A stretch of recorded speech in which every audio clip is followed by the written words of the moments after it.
제가 아침에 드렸던 말씀 조금만 더 하고 오늘 저녁에 제가 준비한 주제의 말씀 나가도록 하겠습니다. 여러분, 빌립보서, 이번에 제가 몇 차례 빌립보서를 언급했는데, 빌립보서는 기쁨의 서신, 기쁨의 편지라고 그렇게 말합니다. 그런데 빌립보서는 신약 성경에 4개의 바울 편지서가 있어요. 13개 서신을 썼는데 그 4개 서신은 옥중 서신이라 그래요. 바울이 로마 감옥에 있을 때 에베소 교회, 또 빌립보 교회, 어딜까요? 골로새 교회, 그 다음에 하나의 편지는 빌레몬서는 개인에게 한 겁니다. 그렇죠?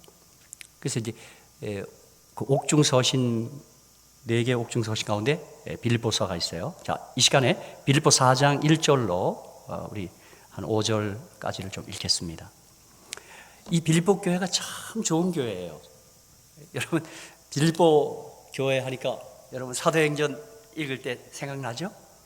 바울이 아시아 지경을 넘어서 유럽으로 와서 첫 교회가 그 빌립보 교회예요. 그리고 빌립보 교회의 아마 첫 교인은 누굽니까? 자주장사 루디아입니다. 지금으로 얘기하면 실업인이죠. 그러니까 아마 그 빌립보 교회가 그 아마 최초의 예배소장이라 할까? 그렇게 이름을 붙이면 그가 아마 루디아였을 것입니다. 그러다 보니까 빌립보 교회 여인들이 많았어요. 자, 빌립보 4장 1절로 5절 좀 읽겠습니다. 제가 아침에 우리 공동체에서 함께 경험하는 기쁨, 우리 함께 어울려 사는 기쁨에 대해서 얘기했는데, 빌립보 4장 1절로 5절을 읽어보면 이 참 좋은 교회, 아름다운 교회, 그리고 이제 여러분이 빌립보서를 읽어보면 바울에게 물질적으로도 가장 후원하고 지원한 교회가 빌립보 교회였습니다.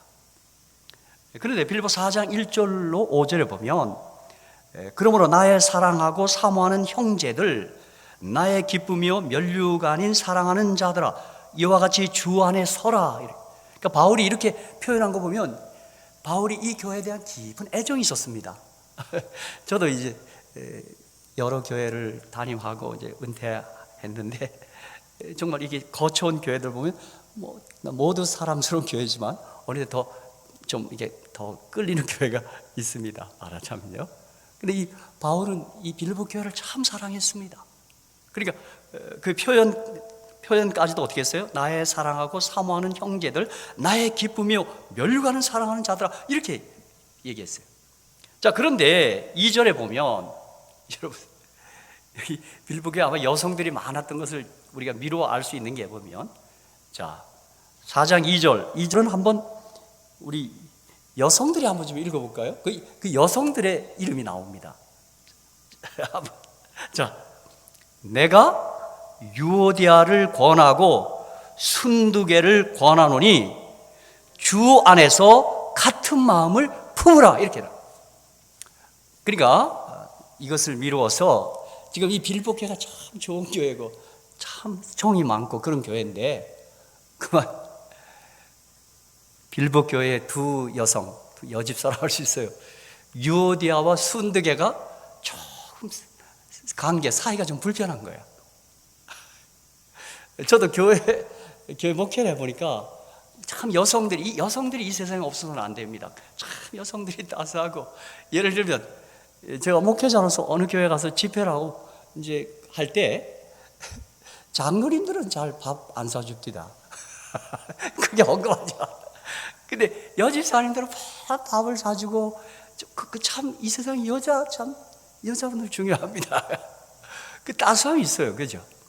근데 여자들의 또 약한 부분은 뭐냐면 서로 자기들끼리 좀 뭐가 다퉈. 응? 여자들의 그게 특권인 것 같아. 부엌에서도 뭐 이렇게. 그러니까 지금 이 빌립보 교회에 유오디아와 순두개가 뭐야? 사이가 좀 안 좋아. 그래서 바울이 지금 이 편지를 통해서 유오디아 집사님, 순두개 집사님, 전 순두개 하니까 자꾸 순두부 생각이 나. 이름이 순시야, 순시. 그죠? 그래서 같은 마음을 품고 하나 되세요. 좀 이렇게 서로 긴장한 관계를 좀 풀어버리세요. 이제 그러면서 이제 쭉 나가다가 4절 보세요. 4절에 주 안에서 항상 기뻐하라. 내가 다시 말하노니 기뻐하라. 너희 관용을 모든 사람에게 알게 하라. 주께서 가까우시니라. 자, 이게 뭡니까? 우리 좀 불편한 관계, 서로 긴장 있는 관계를 맺고 살면 그 공동체 기쁨이 확 사라집니다. 그래서 우리가 서로 어울려 살 때 좋은 관계를 맺고 살아야 돼요. 뭐 우리 부부 사이도 마찬가지. 서로 이렇게 다투는 일이 있으면 어떻게 해요? 확 그 가족의 분위기가 싸늘해집니다. 그래서 제가 어느 때 이제 이것저것 교회 집회를 가보면 어느 교회는 딱 들어서면 교회가 따뜻해. 막 성도들이. 근데 어느 교회는 좀 이상하게 좀 약간 냉랭해. 근데 가만히 보면 지금 그 교회가 어느 분들이 지금 싸우고 있어. 말은 안 하고. 제가 갔으니까 뭐 노출을 하지 않잖아요. 그래서 여러분이 정말 기쁨의 그리스도, 행복한 그리스도인으로 살아가기 위해서 이 하나님과의 관계를 잘 수립하고 관계를 잘 맺고 사는 것 참 중요하듯이 우리들 사이에 이 수평적 관계에서도 정말 잘 관계를 맺고 살아야 합니다. 사도 바울이 히브리서 12장 14절 보면 모든 사람과 더불어 화평함과 거룩함을 쫓으라. 이것이 없이는 아무도 주를 보지 못하리라 그래요. 사실 그 말씀은 거룩해야 돼요. 거룩을 쫓아야 우리가 주님을 맞이해요. 근데 사도 바울은 거룩함을 쫓으라. 이것이 없이는 주를 보지 못하리라 하지 않고 모든 사람과 더불어 화평함과 이렇게 해놨어요. 그러니까 거룩을 너무 골똘히 추구하다 보면 자칫 영적 독선과 교만에 빠지기 쉬워요. 그리고 자꾸 정죄하는 생각이 들 수 있단 말이에요. 그때 거룩하신 분, 거룩을 추구하는 분들이 꼭 놓치지 말아야 할 것이 우리 주변의 동료 그리스도인과의 화평을 깨뜨려서는 안 됩니다. 그들을 기다려주고 좀 이해해주고 아까처럼 덮어주고 그 일을 해야 돼요. 또 너무 화평 어떤 분은 아유 좋은 게 좋지 이러면 또 안 돼요. 그러면 아주 너무 그냥 값싼 은혜의 경험에 빠져요. 그러니까 동료와 잘 편하게 지내는과 동시에 어떻게 해야 돼요? 거룩을 또 훼손해서는 안 되는 거예요. 그러니까 항상 저는 그래서 이번에 우리 기쁨을 얘기하니까 여기 바울 서신에서도 기쁨의 편지인데 이 관계 얘기를 바울이 해놓은 거예요. 근데 그러면서 이제 빌립보 2장 5절에 가면 너희 안에 이 마음을 품으라. 누구예요? 예수 그리스도의 마음이니 그랬어요. 그러니까 우리가 진정으로 연합하고 하나 되는 비결, 가장 뛰어난 비결은 뭐예요? 우리 모두 예수를 마음에 품는 거예요. 예수를 품으면 다 우리가 하나 될 수 있는 겁니다. 그래서 제가 이 교제의 기쁨, 이 서로 어울려 사는 공동체의 그 관계의 기쁨을 말할 때마다 이 빌립보서 생각이 나요. 그래서 여기 여자분들이 한 절반 앉아 계시네요. 여러분이 속한 교회 나가서 여자들끼리 좀 유오대와 순두개처럼 이렇게 다투지 말고 서로 이렇게 팽팽하게 그런 관계를 만들지 마시고 항상 서로 모두가 다 예수의 마음을 품음으로 항상 좋은 관계, 행복한 관계, 아주 편안한 관계를 맺고 살아가시기를 간절히 축복합니다. 그래서 저는 성경에 어떻게 유오디아 순두개 이름까지 나와요. 그래서 이 여성 이름입니다. 제가 왜 이 빌립보서 이 여기를 언급하냐면 언젠가 이제 기차를 타고 가는데 막 그 안에 있는 사람이 막 싸워요. 뭐 무슨 일 때문인지 뭐 자리 때문인지 막 싸워. 그 사람들이 가서 좀 그만하라고 아무리 해도 싸움을 그치지 않아. 계속 다퉈. 한 사람이 뚜벅뚜벅 걸어 나가더니 그만해! 여기가 교회인 줄 알아? 싸우게. 그랬더니 싸움을 그쳤어. 우리가 어느 데 보면 뭐 우리 교회를 얘기하는 건 그런데 뭐 일반 신문에도 뭐예요? 막 교회들이 싸우고 막 뭐 예배드리는데 경찰까지 나타나고 뭐 그거 가만히 배후를 보면 무슨 교회 재산 문제라든가 무슨 그 교회 작은 이권들 갖고 싸운단 말이에요. 그 얼마나 우리 같은 그리스도인으로서 얼마나 같이 마음이 아픈지요, 그죠? 그러니까 그래서 뭐 제가 최근에 뭐 얼마 전에 듣기는 기독교를 개독교라 그런다며요. 개독교. 참 부끄럽다. 그런 건 좀 다 감춰야 되는데 말이죠. 좀 그 노출되지 않도록 해야 되는데. 그러니까 그래서 여러분 그 이야기가 창세기도 나와요. 왜요? 재산이 늘어나면서 아브라함과 롯 사이의 관계가 다툼이 일어나요. 갈등이 생겨요. 그러니까 여러분 사람이 어울려 사는 곳엔 갈등이 있기 마련이에요. 태초부터 갈등은 있었어요. 갈등이 없을 수는 없어요. 그때 아브라함이 한 조치 보십시오. 이것이 이방인에게 들릴까 봐 얼른 아브라함이 먼저 나서서 조치를 합니다. 그리고 내가 우하면 내가 좌우. 다 아브라함이 어떻게 보면 작은 아버지예요. 이제 롯의 작은 아버지예요. 근데 이제 나이가 꽤 가까운 근접한 조카예요.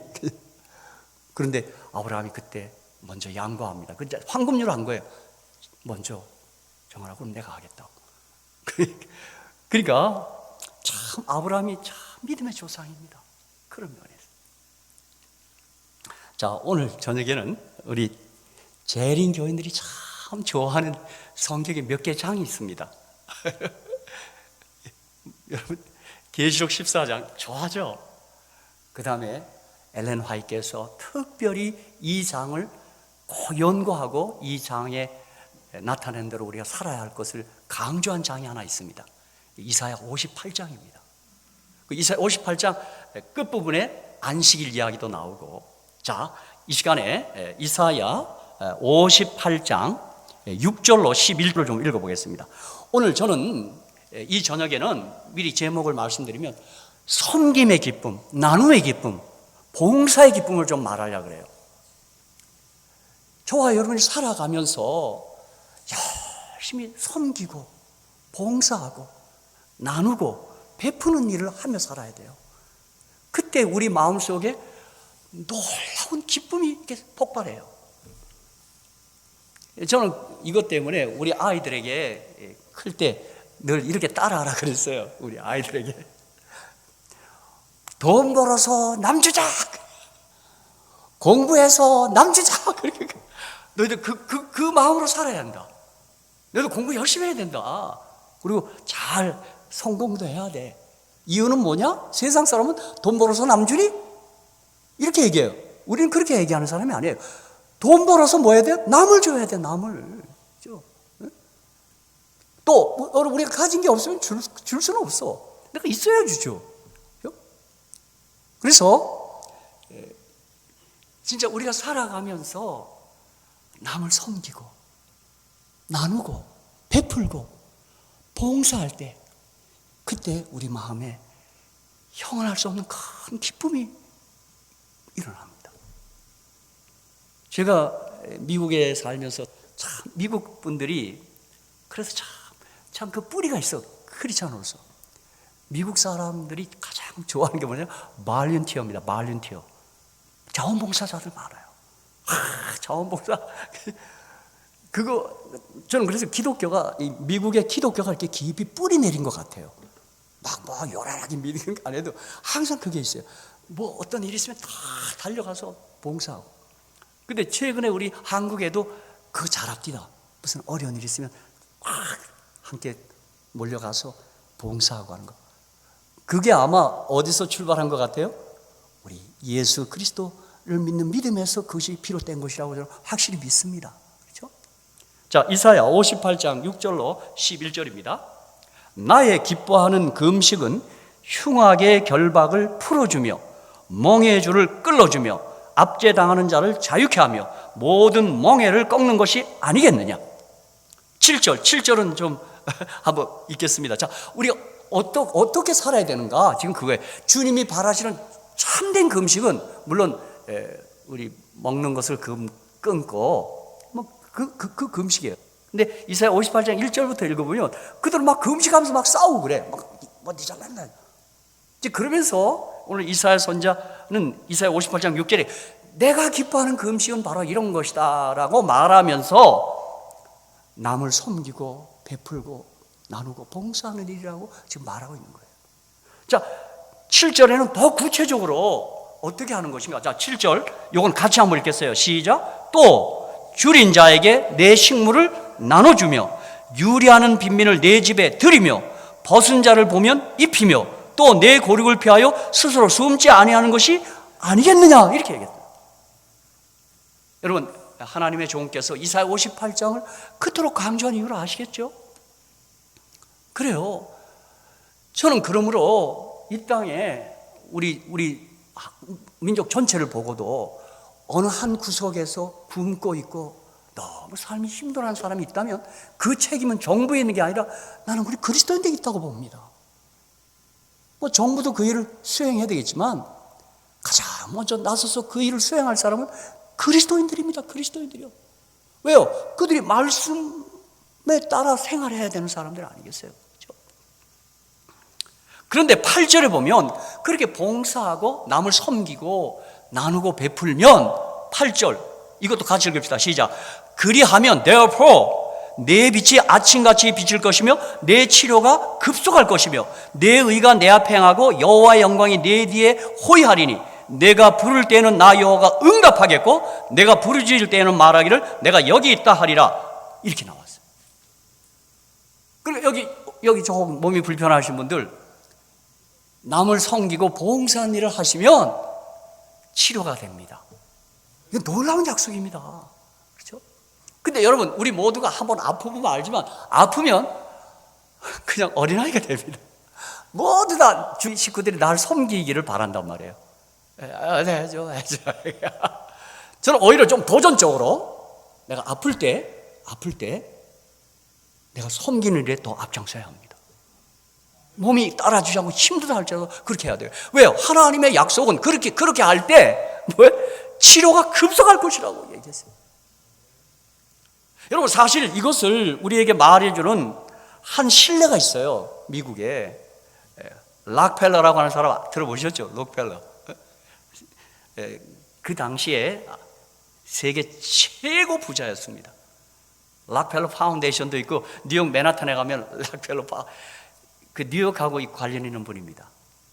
이분이 55세 때 알로피셔라는 불치병이 걸렸습니다. 그러니까 이 세계 대재벌이 알로피셔 병이 걸리니까 먹지도 못해. 그 불치병이에요.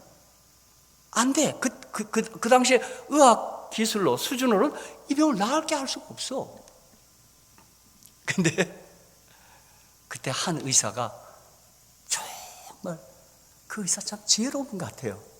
회장님, 진실로 낫기를 소원하십니까? 그렇죠. 아픈 사람 다 낫고 싶습니다. 그러면 제가 하라는 대로 꼭 하시겠습니까? 이건 무슨 처방을 내는지 아십니까? 회장님, 사실 그때까지 락펠러는 아주 악한 재벌이었습니다. 아주 탐욕이 넘치는 그런 재벌이었어요.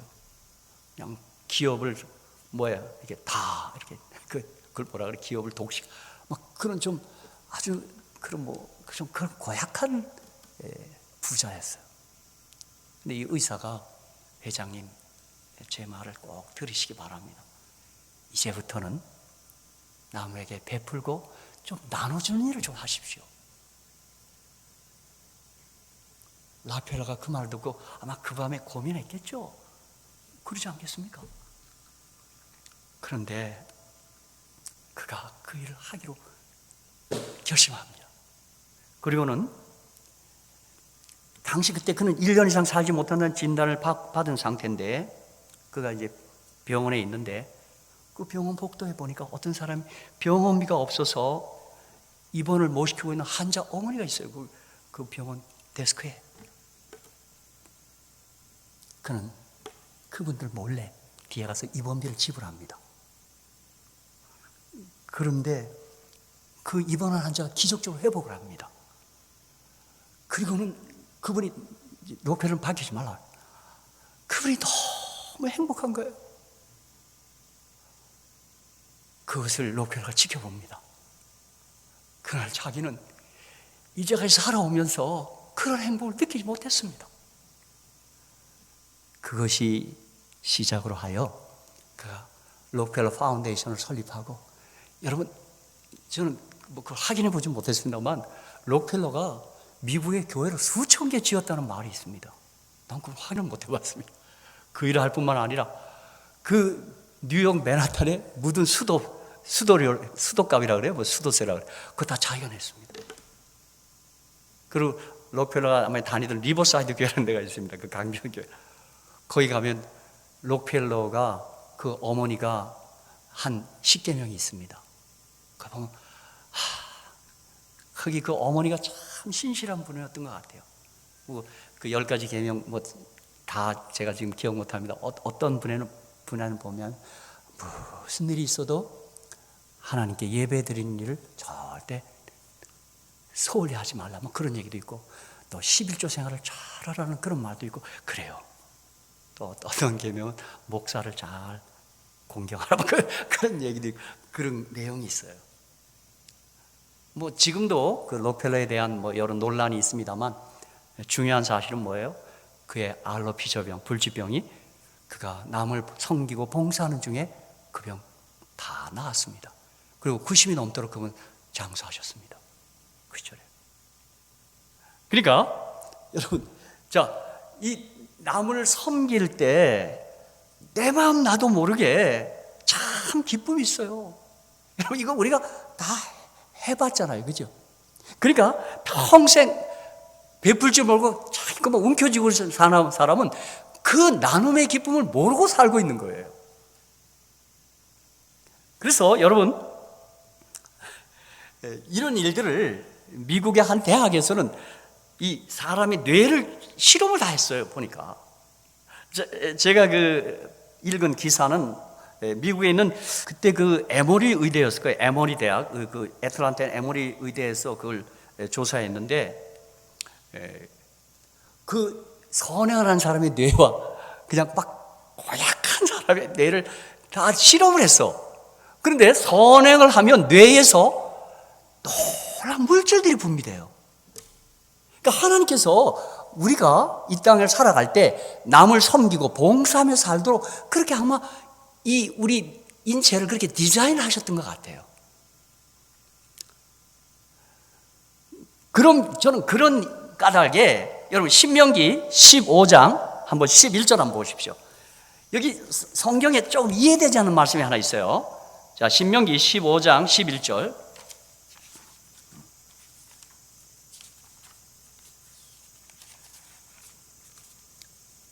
신명기 제가 좋아합니다. 모세오경 토라에 포함된 성경이기 때문에 신명기 15장 11절입니다.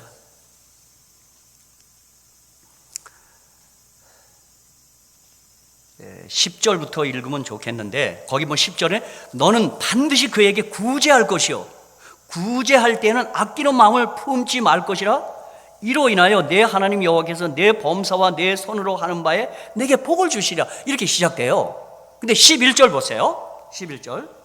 아니 고춘자 집사님 한번 11절. 예, 잠깐. 여보세요. 하나님께서 이런 말 했어요. 11절. 뭐라고요? 땅에는 언제든지 가난한 자가 그치지 아니하겠고 이렇게 했어요. 그러니까 하나님 말씀은 진실이거든요. 그러니까 왜 하나님께서 좀 다 부자 만들어 버리지 왜 가난한 자 둘까? 이 말씀 맞아요. 지금 어디나 가난한 자 많아요. 미국에도 홈리스 피플들이 있어요. 가난한 자 있어요. 그 부자 나라에도. 저는 성경 읽을 때 왜 가난한 자 둘까? 왜 그랬을까요? 조금 하나님의 은혜로 더 많이 가진 자는 뭐하라? 가난한 자를 섬기고 나누고 베풀라 이 말이에요. 그래야 내가 기쁨이 솟구칠 것이다 이 말이에요. 우리 원장이 이 좀 아프신 분들, 건강하지 못한 분들을 위하여 이 사역을 시작하실 때 좀 힘들었죠. 그렇죠, 힘들죠. 이게 뭐 재정적으로도 투자를 계속해야 돼. 그러나 그 힘든 중에도 어떤 때 빚을 내서서 하셨다는 얘기도 들었는데, 그런 중에도 이 환우분들이 이렇게 건강을 되찾고 영생이신 생명이신 예수를 만나는 일을 지켜보실 때마다 사모님과 함께 좀 기쁨도 솟구치셨죠. 예, 아마 그 기쁨 때문에 이 사역을 지금까지 해오시는 줄로 믿습니다. 그렇지 않습니까?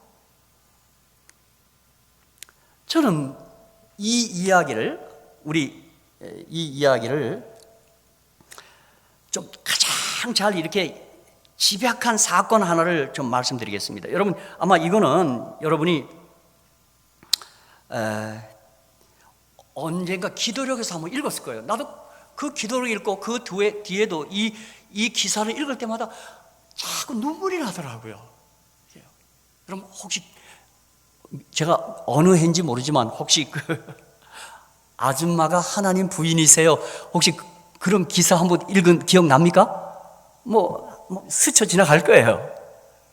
이건 싫어할 거예요. 누가 지어낸 얘기가 아닌 것 같아요. 몹시 추운 12월 어느 날 뉴욕시에서 있었던 일입니다. 10살 정도 된 작은 소년이 브로드웨이, 그 뉴욕에 브로드웨이가 있습니다. 브로드웨이 가게, 신발 가게 앞에 서 있습니다. 그 추운 겨울날. 근데 그 소년은 그 가게 앞에서 맨발이었습니다. 맨발로 그 가게 안을 쳐다보고 있어요. 너무 추웠기 때문에 치아가 부들 정도로 심하게 떨면서 그 진열장을 들여다보고 있어요. 마침 그것을 지나던 한 귀부인이 차를 몰고 가다 그걸 봤어요. 세웠습니다. 그리고 그 모습을 바라본 그 부인이 꼬마에게 다가갑니다. 여러분, 참 착한 여인이었습니다. 아마 우리 재림 성도였을 겁니다. 그분이. 저는 집사람과 우리 미국에서 이렇게 사거리에 노숙자들이 있어요. 뭘 달라 그래요. 저는 집사람과 그랬습니다. 여보, 무조건 조금이라도 주고 가야 된다. 저 드리고 가야 돼. 우리 재림 성도 다 그런 마음을 갖고 살지 않습니까? 그렇죠? 저도 저희 아들이 사업을 시작한다 그럴 때 좀 잘 됐으면 그랬어요. 잘 되면 내가 이제 우리 아이들한테 한 것처럼 너 돈 잘 벌어서 남 주자. 선교제도 후원하고. 그럼 우리 아들도 신나고 우리도 얼마나 신날까 그랬어요. 근데 좀 최근에 사업이 좀 잘 안 돼. 그러면 그 사업 잘 되면 내가 뉴스타트 빌딩도 팔각형으로 짓고 거기서 세미나도 하고 그런 거 약간 떨어진 데 이런 힐링 센터도 짓고 그런 좀 큰 꿈은 갖고 살았는데 아직 그게 지금 안 되고 있습니다. 자, 그런데 이 부인이 다가가서 꼬마야, 진연장을 그렇게 뚫어져라 쳐다보는 이유가 뭐니? 이랬어요. 이 꼬마가 네 아줌마, 저는 지금 하나님에게 신발 한 켤레만 달라고 기도하고 있는 중이에요. 그래서 그 아이가 여러분 다 읽었어요. 이거 다 난 오늘 저녁에도 이 강의를 준비하기 전에 이걸 읽는데 내가 눈물이 나서 못 읽겠어요. 요 대목만 되면. 예?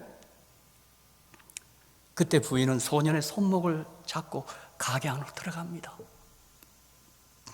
부인은 우선 6켤레 양발을 주문하고 물이 담긴 세수대와 수건을 빌려 가게 뒤편으로 소년을 데리고 갑니다. 데리고 가서 안치더니 무릎을 꿇고 소년의 발을 씻긴 뒤 수건으로 물기를 닦아줍니다. 나는 이게 겸손예식 같습니다. 무슨 교회에서 무슨 서로 발을 씻긴 이것도 중요하지만 이게 진정한 겸손예식입니다. 이게 이사야 58장을 행하고 있는 거예요. 부인은 그 저어머니 가지고 온 양발 중에서 한 켤레를 소년의 발에 신겨줍니다. 소년의 차가운 발에 그 여인의 따뜻한 온기가 전해지는 그런 아름다운 순간이었습니다. 그리고 부인은 양발, 신발 모두 6켤레를 사줍니다. 남은 신발과 양발은 도망가지 않도록 끈으로 묶고 소년의 손에 꼭 쥐어주면서 어깨를 가볍게 두드리며 이렇게 말합니다. 꼬마야, 하나님을 의심하지 말아라. 자, 입에 이제 기분이 좀 나아졌어? 이렇게 했어요. 그랬더니 말 없이 그냥 고개를 끄덕입니다. 네.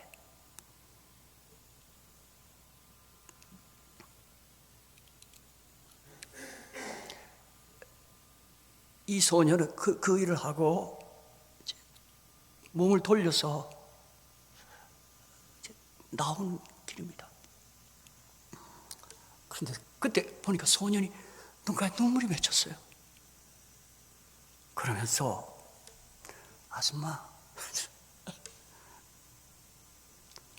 아줌마가 하나님 부인이에요. 하나님 부인 감사합니다. 여러분, 그때 이 기도를 지은 우리 사랑하는 목사님께서 뭐라 했냐면, 바로 우리 교회들이 하나님 부인 역할을 해야 된다, 이 말입니다. 내 주변에 가난한 자가 있어요. 도움이 필요된 자가 있어요.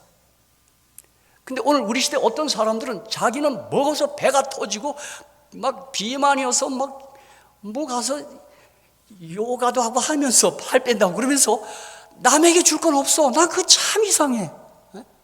제가 좀 부자촌에 가서 목회, 그 여의도였습니다. 여의도. 거기도 좀 제가 목회할 때 꽤 부자 동네예요. 그런데 거기 꽤 부자들이 사는데 거기 일하는 아줌마도 계시는데 그 어떻게 받은 음식 같아. 뭐 어떤 음식인지 그거를 썩혀서 버려. 여러분, 그러기 전에 뭘 해야 돼요? 그저 가서 베풀면 안 되겠어요? 그러니까 참 난 이해가 안 가더라고요. 그렇죠? 우리 다 같이 한번 따라합니다. 아줌마, 하나님 부인이세요? 저와 여러분이 어떤 마음으로 사셔야 돼요? 하나님 부인 같은 그런 역할을 하셔야 돼요. 우리 사회가 그렇게 하면요, 우리 사회 아름다운 사회 됩니다. 제가 놀라운 사실은 지구촌에서 한 해도 여기 70억 넘는 사람들이 먹을 만큼 넘치는 양식이 이 땅에서 생산된답니다. 근데 지구촌 한 구석은 지금 배가 터져서 야단이고 너무 살이 쪄서 야단이고 한 구석은 먹을 양식이 없어서 지금 배를 움켜잡고 10억이 넘는 사람들이 잠자리에 들고 있습니다.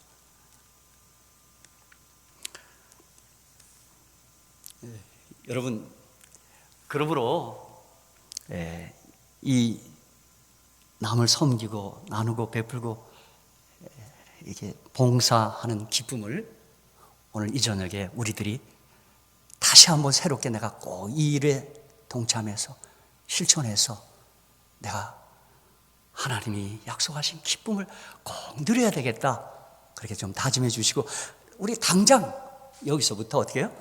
서로 남을 돌아보는 거예요. 남을 더 용기 주는 거예요. 이렇게 하는 거예요. 그렇게 되면 여러분, 저는 이 성경에서 보니까요, 우리가 이렇게 봉사하며 사는 사람, 남을 섬기고 남을 늘 배려하며 살면요, 사도행전 9장에 보니까 도르가라는 집사님은 생애 시계를 틀어버리더라고요, 하나님. 여러분, 다 같이 가봅시다. 사도행전 9장 36절로 가고. 그러니까 여러분, 이 선행을 하고 이게 열심히 이게 봉사하는 마음,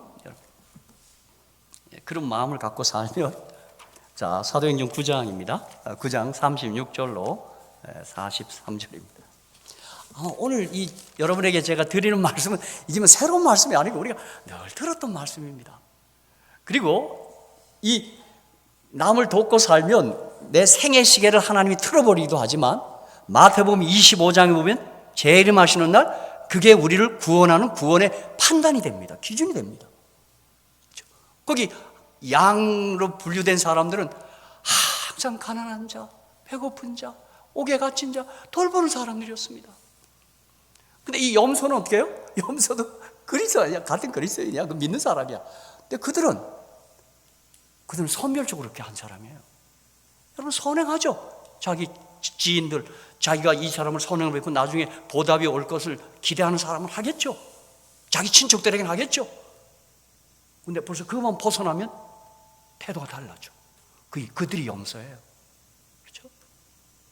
자, 사도행전 9장 36절입니다. 여러분 잘 아시잖아요? 자, 요바에 다비다라 하는 여제자가 있으니 그 이름은 번역하면 누구라? 도르가라. 도집사님이야, 도집사님. 예? 도르가라. 선행과 구제할 일이 심히 많더니 이렇게 했어요. 이 말은 뭡니까? 선행과 구제를 어느 때 행사로 하는 게 아니라 그게 몸에 밴 거야. 습관이 된 거야, 습관.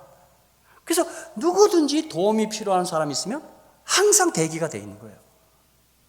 제가 미국에서도 배운 게 뭐냐면 그분들이 이 말을 많이 씁니다. May I help you? May I help you? 뭘 도와드릴까요? 나 그거 배웠습니다. 아, 저렇구나. 어느 때 합회장님들까지도요. 우리 뭐 외국인들 아니겠어요? 이방 한국에서 온 목회자. 우리 합회장님이 항상 May I help you? 뭘 좀 도와드려. 늘 이렇게 다가와요. 그렇죠? 그게 누가 됐든 뭘 도와드릴까요? 뭘 도와드릴까요? 선행과 구제하는 일이 심히 많더니 그때에 병들어 죽음에 시체를 씻어 타락에 누우니라. 그러니까 이분이 그렇게 열심히 봉사하고 지쳤던 모양이야. 오늘 여기 박정희 집사님이 왔는데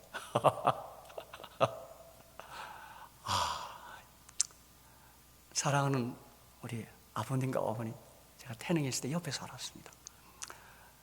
그때 아버님과 어머님이 참 구제 참 열심히 하셨습니다. 아버님 지금 살아 계십니까?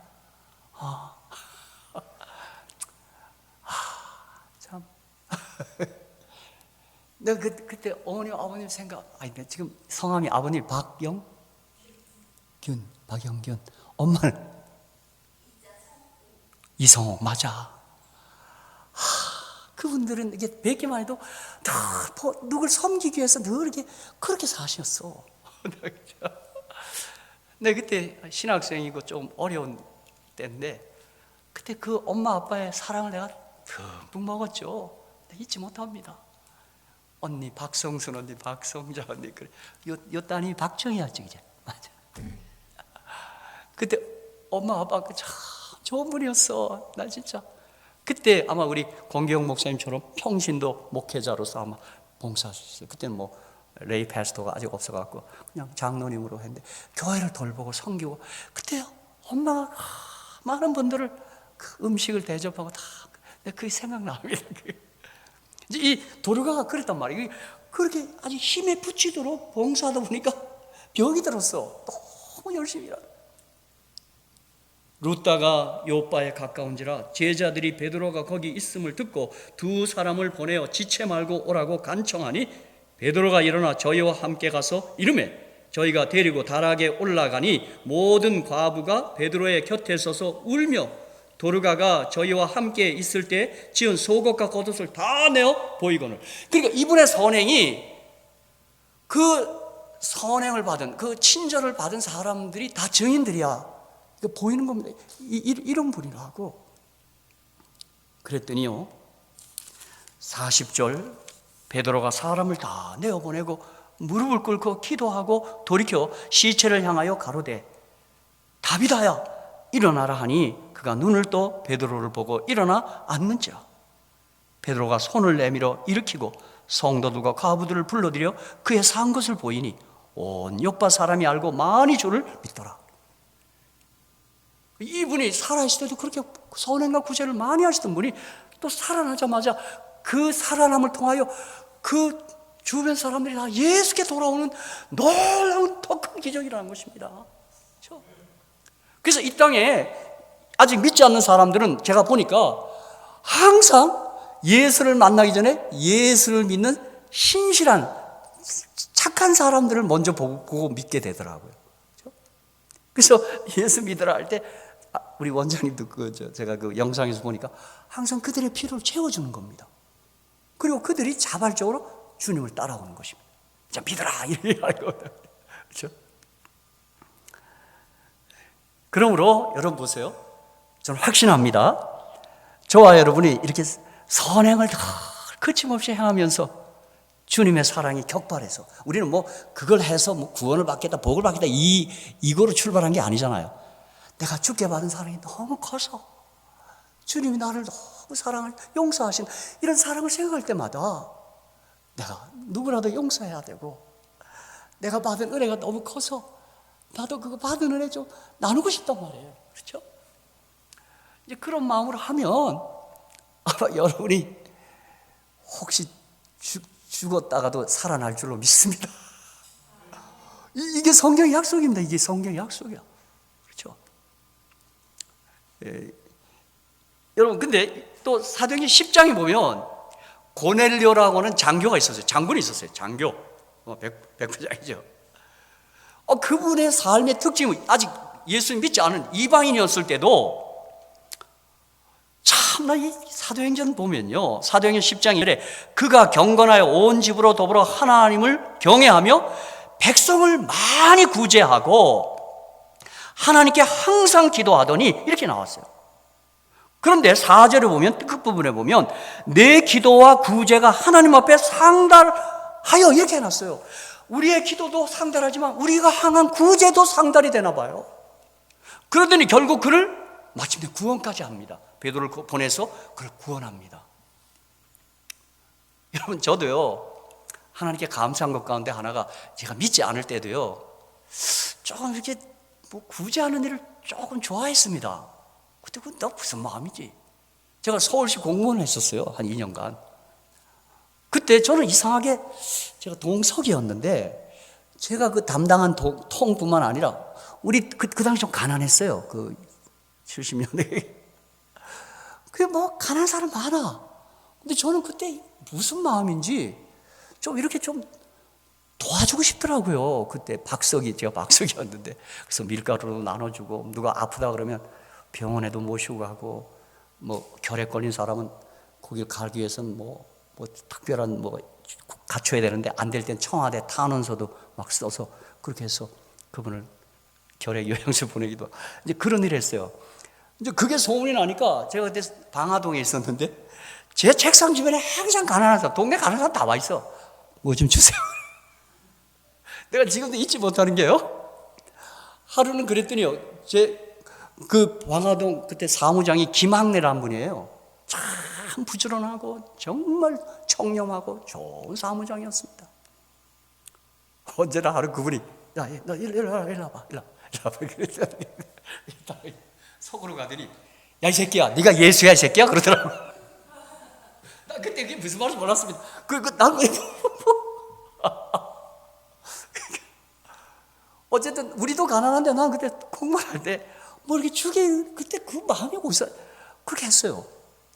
모르겠어요. 그때 도르가처럼 그래서 그런가 이렇게 저를 구원해 주신 것 같아, 내 생각.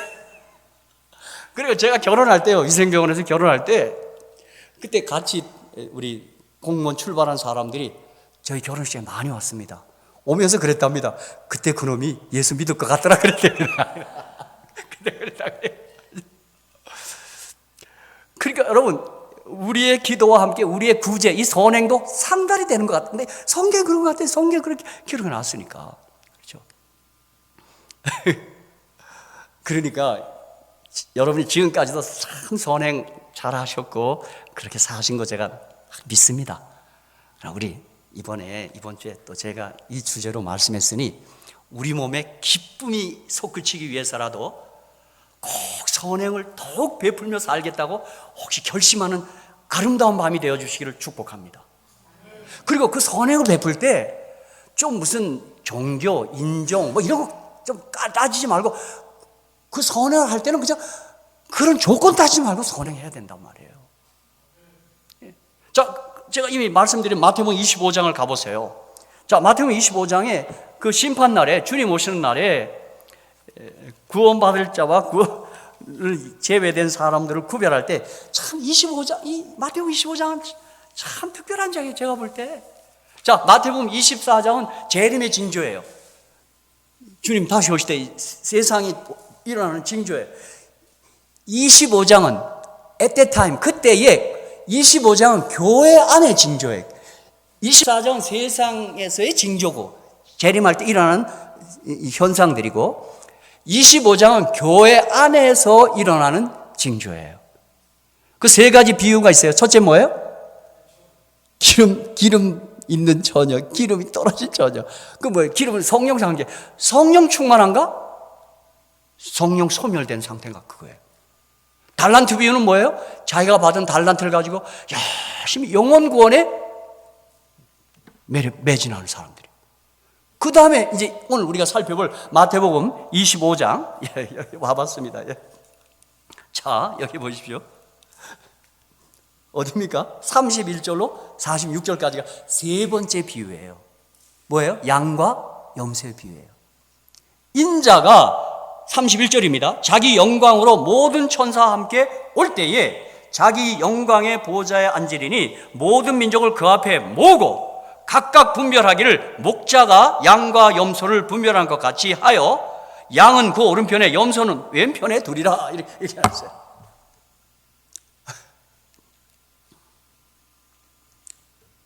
그런데 우리 주님께서 오른편에 있는 자들에게 이렇게 말합니다.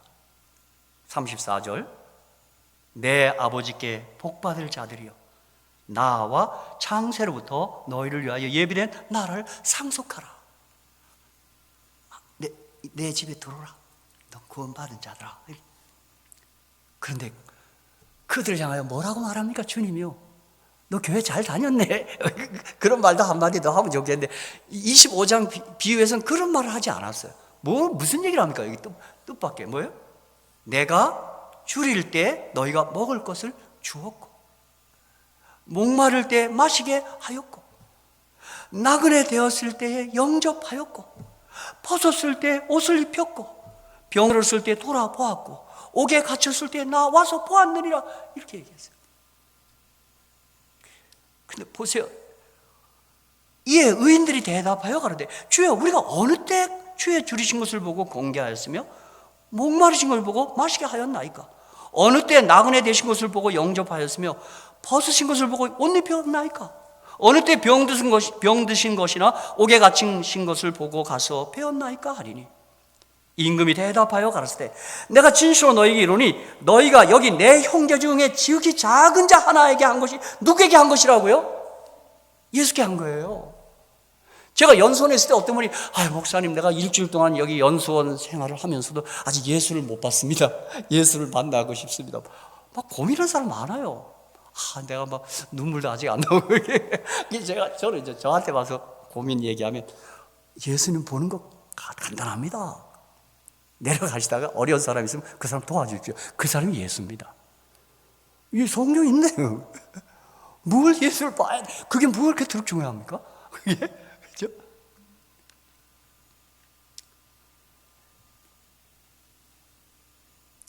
(41절) 또 왼편에 있는 자들에게 있어요. 저주를 받은 자는 나를 떠나 마귀와 그의 사자들을 위하여 예비된 영영한 물에 들어가라. 내가 줄일 때 너희가 먹을 것을 주지 아니하였고 목마를 때 마시게 하지 아니하였고 나그네 되었을 때 영접하지 아니하였고 벗었을 때 옷 입히지 아니하였고 병들었을 때와 옥에 갇혔을 때 돌아보지 아니하였느니라 하시니 저희도 대답하여 가로되 주여 우리가 어느 때 주의 줄이신 것이나 목마른 것이나 나그네 되신 것이나 벗으신 것이나 병드신 것이나 옥에 갇히신 것을 보고 공양치 아니하더이까. 이런 반응에 보면 이들도 한 거야. 했어. 그죠? 하더이까. 이에 임금이 대답하여 가르치되 내가 진실로 너에게 이르노니 이 지극히 작은 자 하나에게 하지 아니한 것이 곧 내게 하지 아니한 것이니라 하시니. 이런 고백을 봐서는 그들이 아마 교회를 향해서는 아마 그렇게 한 모양입니다. 그렇죠? 교회 와서 헌금도 받고. 근데 정작 뭐예요? 이웃을 사랑하고 섬기는 일을 소홀히 하고 게을리 하고 등한히 했고 그들이 어느 때 섬기는 일을 할 때도 조건을 달서 한 겁니다. 진짜 이방인들처럼 자기 가족끼리는 해. 자기 같은 교인들끼리는 한단 말이에요. 근데 그 경계를 넘어서는 하지 않은 거예요. 여러분, 그러나 이때 이들이 폭탄선을 듣습니다. 이 저주받은 자들아 마귀와 그의 사자들이 예비된 영영한 불에 들어갈 그 정말 엄청난 선언을 듣습니다. 그렇기 때문에 여러분 보세요. 이 선행을 하는 일이 우리 생애 시계를 트는 일도 하지만 마지막 구원의 날에 구원을 놓치는 그런 어려운 일을 당할 수도 있는 겁니다. 이건 정말 끔찍한 일입니다. 여러분 이제 제가 말씀을 마치려 합니다. 다시 한번 우리 합시다. 아줌마, 하나님 부인이세요? 하나님 부인 감사합니다. 제가 이 구제하는 일에 대한 이야기를 지금 했는데, 또 어느 때 책을 읽다가 한 가난한 소년이 구걸을 하고 있어. 근데 이 소년이 조금 전에 예수를 믿었단 말이에요. 그 뭐 홈레스 같이 이게 구걸하는 앵벌이라 그 일을 하고 있어. 그러니까 이 녀석이 거기서 하면서 신앙한 걸 옆에 성경도 놓고 그렇게 하고 있어요. 그런데 지나가던 짓궂은 사람이, 야, 너 하나님 믿네? 근데 너 왜 이러고 있냐? 뭐 하나님 너 뭐 준 게 너 뭐 있어? 그냥 지나가면 가시면 되든가 좀 뭘 돈 주고 가면 될 텐데, 또 그런 사람도 있어요. 근데 이 소년이 멋지게 답을 합니다. 네, 선생님, 제가 생각하기로는 하나님께서 누군가에게 저를 도우라고 얘기하셨는데 그분이 깜빡 잊어버린 것 같아요. 그래서 우리가 지금 어느 때는 하나님이 직접 돈이나 음식을 던지지 않더라고요. 그죠? 만난데. 근데 어떻게 해요? 누군가를 시켜서 심부름 시키는 거예요. 갖다 주라 그래요. 저도 전도사 시절에 좀 특별한 경험 하나 했습니다. 제가 얼마나 책을 좋아하는지 우리 집 사람 참 힘들었습니다. 봉급 타면 책부터 사갖고 갖고 와. 봉급을. 우리 사람 참 미웠을 겁니다. 그렇지? 내가 여자는 생활을 해야 되잖아요. 저는 뭐 이게 공중에 떠서 사는 사람인지 뭐가 좀 대책이 안 선 사람. 그리고 걸핏하면 뭐 지나가던 거지라도 들어오라 그래서 우리 단칸방인데 우리 사람은 좀 얘기라도 하고 될 거예요. 그러니까 우리 사람이 어느 때 좀 제가 좀 약간 미웠을 겁니다. 남자가 저래야 저거 생각도 해야지. 근데 뭐 좀 친정에 도움도 줄 수 있지만 딱 안 했답니다. 근데 어느 날 아침에 보니까 진짜 쌀이 떨어져 가고 있어. 근데 저는 태평하단 말이에요. 태평해. 전도사 시절인데. 근데 그날 아침에 아침 한 10시인가? 근데 지나서 어떤 여자가 우리 집을 들어와요. 당신 기억납니까? 난 지금도 그때 그 생각한다. 근데 그분이 좀 정신을 온전치 않은 분 같아요. 약간 좀 뭐가 미달인 분 같은데 와서 자기가 어젯밤 꿈에 과천에 가서 박진영 목사님을 도와주라 그랬다. 꿈에 그게 보였대요. 근데 돈을 갖고 왔어 우리 집에. 근데 내가 이게 뭐 이거 아닙니다. 이게 뭡니까? 아니래. 꿈에서 얘기했다가 갖고 왔대. 그런데 놓고가 나가요. 그게 아니라고 그러대요. 난 지금도 그때 그게 지금 다시 신비해요. 그게 누군지. 그 일이 벌어지니까 내가 제일 먼저 집사람한테 딱 얼굴로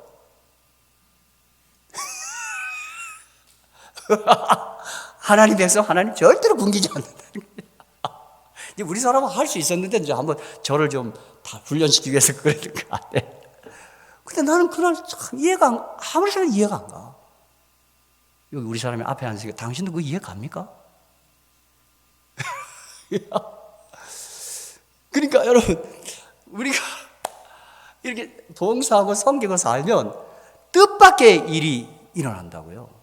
여기 우리 성순이 언니 얘기도 내가 하나 해야 되겠네. 성순이 언니가 어디 삼육학교 다니면서 어디 봉사를 갔는데 그때 배가 고프더랍니다. 배가 고픈데 그걸 가서 이제 기도를 했다며요. 그 언니 내가 들은지 막 기도를 했더니요. 자기가 난간사에 누가 자기 그 봉사대원들이 있는 방에 빵을 놓고 갔더래요. 빵을. 그래서 지금도 그때 언니가 누가 이거. 그러니까 여러분 하나님이 특별한 분 진짜 놀라운 분이에요. 내가 볼 때. 근데 저는 언니 같은 그런 경험도 있고 어떤 사람은 시골에 사는데 산골에 아이들이 교회 다니는 아이들인데 엄마 아빠가 일하러 가고 장사로 간 사이에 오질 않아. 무슨 일인지. 그 어린 아이들이 때가 되고 배는 고프고 날은 저물어 가는데 거기서 이제 그 아이들이 엄마가 가르치는 대로 예수님 저 배고파요. 먹을 거 주세요. 이제 엄마 아빠 빨리 돌아오게 해주세요. 이제 그래 기도했는데 그 아이들이 그 기도를 하고 있는 순간에 거기 등산객이 내려오다가 저 뭐야? 아니 저 뭐 밥 달라고 기도를 다 안 해. 그게 신기해서 자기가 내려오다 그 백팩에 있는 걸 다 갖다 놓고 걔들 기도하는 사이에 살짝 놓고 내려간 거예요. 걔들 눈을 떴더니 어떻게 돼요? 오! 그러니까 지금 하나님은 직접 던지는 게 아니라 어떻게 해요? 누군가에게 심부름 시킨단 말이에요. 이 가난한 소년처럼, 그죠? 하나님이 누군가 얘기했어요. 갖다 주라고. 근데 그가 깜빡 잊고 있어요. 아마 2일 후에 누군가가 이 소년에게 뭘 건네줬으리라고 저는 믿습니다. 그죠? 그래서 서로 더불어 살면서 서로 나누고 베풀고 섬기며 살라고 그렇게 했다고 저는 믿습니다. 여러분 이미 잘 해오셨지만 우리 이 밤에 다시 한번 더 열심히 선행하고 주변에 어려운 분들이 다가오거든. 내게 기쁨을 주시고자 하나님 보낸 천사들이구나, 예수님이구나 하고 그를 좀 어떻게 해요? 여기 우리 섬길 때 어떻게 해야 돼요? 정말 진심으로 섬겨야 돼요. 그저 형식적으로 하면 안 돼요. 내 가족처럼 나처럼 돌봐야 된다. 기도합시다.